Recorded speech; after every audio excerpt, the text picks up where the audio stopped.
Paneer chilli बनवण्यासाठी सर्वप्रथम 300 ग्राम पनीरचे मध्यम आकाराचे तुकडे कापून घ्यावेत। एका भांड्यामध्ये साधारण 5 ते 6 स्कूप मैदा आणि चवीनुसार मीठ घालावं। हे दोन्ही पदार्थ व्यवस्थित एकजीव करून घ्यावेत।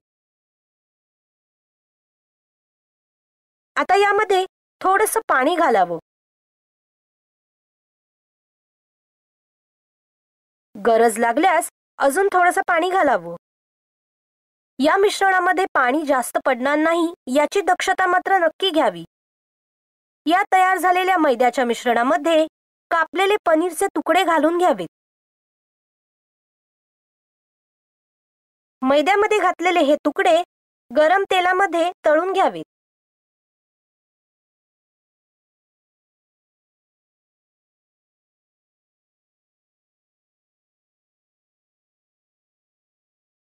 पनीरचे हे तुकडे गोल्डन ब्राउन झाल्यानंतर तेलामधून बाहेर काढून घ्यावेत।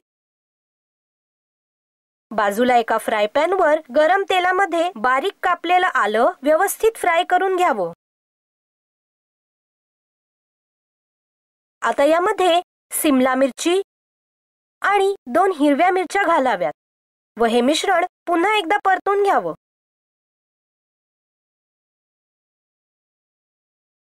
दोन मिनिटांनंतर यामध्ये चिली सॉस, टोमॅटो केचप आणि सोया सॉस घालून हे मिश्रण व्यवस्थित हलवून घ्यावं। आपलं हे मिश्रण घट्ट झाल्यानंतर यामध्ये चवीनुसार मीठ आणि थोडंसं पाणी घालावं।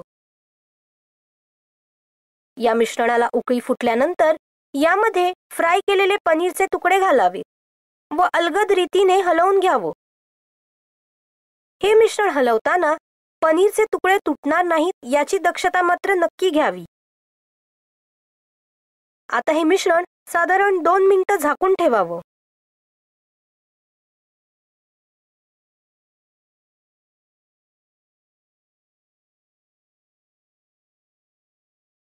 दोन मिनिटांनंतर हे झाकण काढून बघावं।